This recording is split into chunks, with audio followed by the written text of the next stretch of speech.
Every day, we are asked to tell people who we are, either directly in job interviews and on dates, or indirectly in the ways we're expected to speak, to dress, and to act.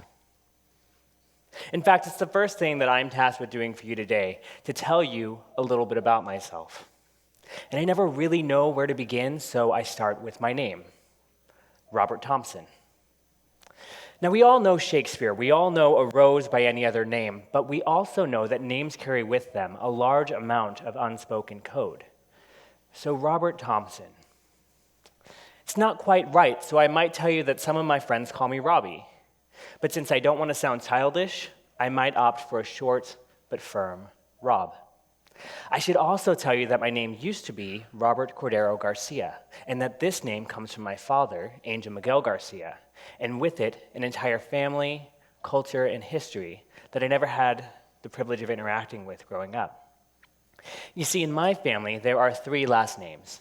Garcia, shared by myself and my twin brother. Carswell, passed to my older brother and my younger sister from my mother, who took the last name Thompson when she married my dad. This became such a source of interest that it actually became the name of our small family farm, TCG2 Ranch. 2 Thompsons, 2 Carswells, 2 Garcias. It also made drawing family trees a far more anxiety-inducing sport than it really should have been. See, growing up in rural Washington with the last name Garcia meant that for much of my life, I didn't get to interact with many other Hispanic people. I started learning Spanish in high school and later took several years in college, but I remember having the feeling that I should have been better at it. I was talking to a friend once and telling them how I didn't really know Spanish, and somebody else turned to me and said, "Well, you're Mexican, aren't you?" Now, besides the fact that I'm actually Puerto Rican, I remember feeling distinctly ashamed, and so I started learning Spanish as a way to connect myself to a lost cultural past, to better shed light on who I really was. And in some ways that worked. I learned a new language, I met new people, I got to interact with a new culture. But it didn't make me any more or less Latino, it didn't make me any more or less Garcia, and it didn't make me any more or less myself. I took the last name Thompson a few years ago for my dad, Dale Thompson. Growing up, I was what some parents described as sensitive. I wore a lot of crocheted scarves, and when I say a lot, I mean multiple at the same time.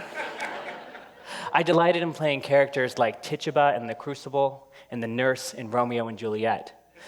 And this meant that I was made fun of a fair bit by my siblings. And while I returned the jabs, I was happy to get away with my dad and his Air Force friends, camping, hunting, and fishing for days at a time. When I was younger, I would sing songs to the fish I would catch. As I grew older, I would sit silently in the woods with my rifle and listen to the other men tell stories and exchange jokes. I was caught between 2 worlds, neither fully reconcilable with each other, neither bad, but neither complete.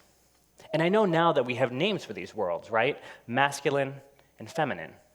And I soon learned that I was going to have to choose. I confirmed my interest in men when I was 18, and while I'm not really sure that I wanted to, when you get caught making out with a male classmate, you kind of lose your choice in the matter. And it was here where I was confronted with that power of identity. All of those sensitive qualities that I had displayed, gay. The speech impediment I had had since a child, slurring my R's and my S's, really gay. And anything else that didn't fall into that label could be swept aside, right? He's simply in the closet. I learned how identifying myself, how naming myself can eclipse, distort, and color every part of who I was. It was after this crash course in the power of a name that I became gifted with the power for self-creation. It was my first job after high school, and I was surrounded by people who didn't know me. So instead of the passive listening that I had done in the woods with my dad and his friends, I began to actively listen to the stories and the jokes my coworkers told. I learned their language, and I became fluent. And when the time came for me to speak, I told stories and jokes that sounded similar to theirs. I successfully talked the talk, and I was praised for it. Soon enough, I was asked to walk the walk as well, and in an attempt to shed any trace of my former gait, I began walking down a path that led me straight into the backseat of a police car. The year that followed was awful. I had alienated most of the people in my life, and the ones who were left were facing struggles of their own. I lost my job, and I became homeless, sleeping in the backseat of my car in the dead of winter. The worst thing about being homeless is knowing that people don't see you. Because those who know that you're homeless, that's going to color everything else that they see. And those who don't know aren't able to see all of you clearly. It was at this time in my life that I met Cordelia. I was at a bar with a friend, as I was a lot that winter, and a drag show began. And I was immediately drawn to the way that these people owned such understanding of who they were. And I wanted that for myself. I wanted to own that understanding of who I was, of who I had been, and of who I could be. I'll never forget the first time I went into that dressing room. I had tried to do my makeup myself, and it was very clearly my first time.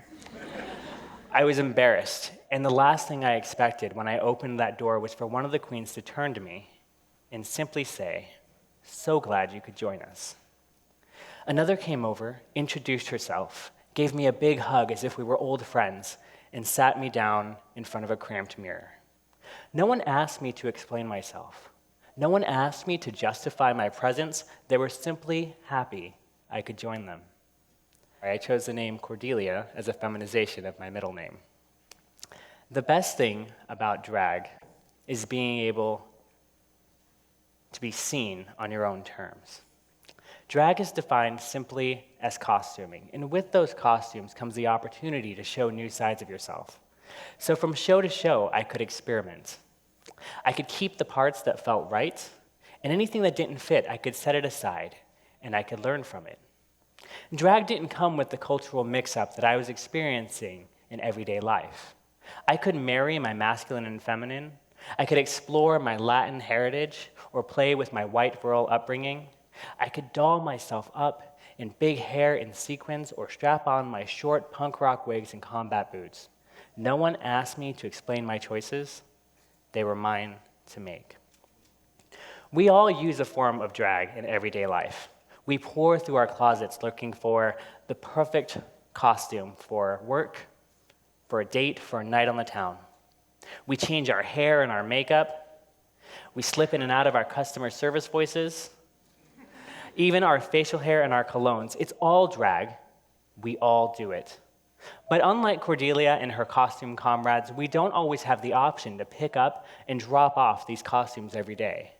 We're constantly asked to explain ourselves, to justify ourselves, and to name ourselves for others, to pick an identity and to stick to it. In a world where classic identities such as class, race, and gender are finally being broken down, many of us are left to wonder who we are. So some of us double down on those classic identities, choosing space on one end of the spectrum or another, and others find identity elsewhere in our astrological signs, our personality types, our political parties. I'm aware that every word I choose today is going to color your perspective of me. It's going to change the size and the shape of the box that I fit into. So what does it mean when I tell you that I'm Thompson? And what does it mean when I own the fact that I am Garcia? And what does it mean when I identify as Cordelia? Think about your own names, the names you choose for yourself, the labels that others place on you, and the identities that you place on others. Think about the ways that you don't really fit those identities. Not really, not all the time. And think about what happens when you name those characters. Dress them up, and then take the layers off.